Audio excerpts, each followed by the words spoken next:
Olha, gente, como eu imaginava, o programa seria muito interessante com o Nelson Giovanelli por esse testemunho de vida tão importante que você está dando, como eu dizia no bloco anterior. Mas aí eu falei do início da Fazenda Esperança, você falou que seu pai foi para Moçambique. Vamos concluir esse pedacinho, depois a gente continua aqui. Ele recebia todas as notícias que eu mandava dessa experiência que eu fazia com esses jovens na boca de fumo.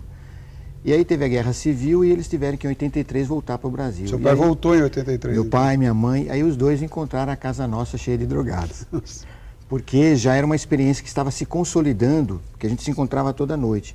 E o meu pai e a minha mãe se envolveram pessoalmente, de cabeça, e fez com que, junto com o Frei Hans, nós sonhássemos juntos uma casa para acolher esses jovens. Foi então que eu definitivamente deixei os meus pais, eles foram para a casa deles, e esses jovens vieram morar nessa casa, e nós constituímos a primeira comunidade numa casa alugada, perto da paróquia, e mais ou menos a 100 metros dessa boca de fumo.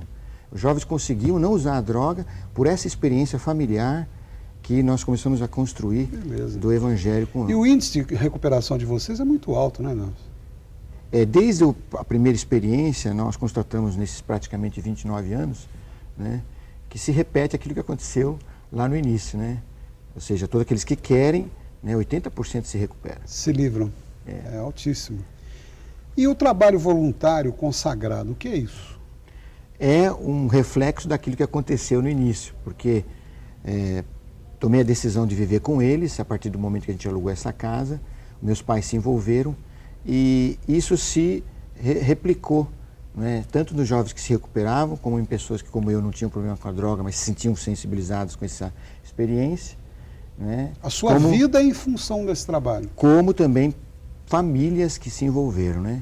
Então, o que faz com que a Fazenda da Esperança dê também esses resultados são esses jovens ou famílias que se dedicam de uma forma consagrada, e muitos deles... Moram lá, Nelson? Moram lá. Nós temos mais de mãe, 34 famílias que moram dentro da fazenda, tem outros mais de 50 jovens, ou menos jovens, como o meu caso, que agora já estou chegando aos 50, que vivem lá 24 horas se dedicando, colocando seus bens em comum, seu salário, e tudo aquilo que possuem, e isso que faz com que os jovens se transformem. Eles se transformam mais olhando o modo como a gente vive do que ouvindo o que a gente fala. Então, até o seu assessor de imprensa que está aqui conosco, o seu assessor da Fazenda, o Maurício, da outra vez que veio aqui com o Frei Hans, eu ainda comentava com ele há pouco, ele veio acompanhado da esposa e do filhinho.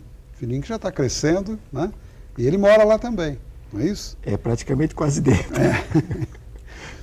Aliás, ele quando acorda de manhã, ele escuta a voz dos jovens rezando o terço. Que legal, muito bom. E qual a participação dos governos municipais, estaduais e o federal nessa empreitada? É algo muito interessante.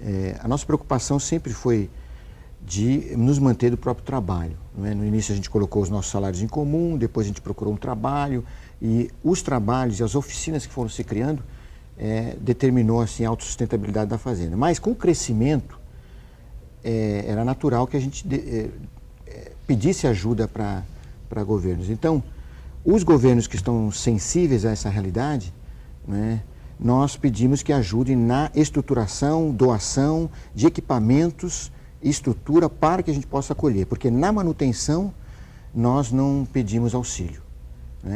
Então, por isso, para dar de produtos que se vende, que para as próprias famílias, os internos vendem, isso aí praticamente mantém a fazenda. Exatamente. Quando você precisa de um trator para arar a terra, aí vocês solicitam um apoio solicita do governo estadual ou do governo federal. E vamos só para as pessoas terem ideia desse universo que nós estamos falando, porque é algo que começou dentro da sua casa, da sua própria casa, depois foi para uma casinha alugada.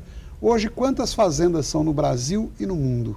Atualmente, Carlos, são 87, das quais 61 são no Brasil, e dessas 22 são femininas. Só mulher? Nós estamos agora em 14 países. 14 países? México, Guatemala, Argentina, Paraguai, Uruguai, Colômbia, vamos abrir agora na Bolívia, depois também na Alemanha, em Portugal. Isso tudo é pedido desses países, né? E vocês todos brasileiros não vão lá bater para pedir para entrar, eles que solicitam essa presença. E um detalhe, quem foi abrir todas essas fazendas foram jovens que se recuperaram aqui e como voluntários consagrados foram a esses países, pagaram suas passagens, eles mesmos, com recursos próprios ou venda de produtos, que eu vou depois mostrar, né? E foram abrir essas fazendas, né, em missões que a gente já E quantos produziu. jovens hoje estão sendo atendidos por vocês nesse universo todo?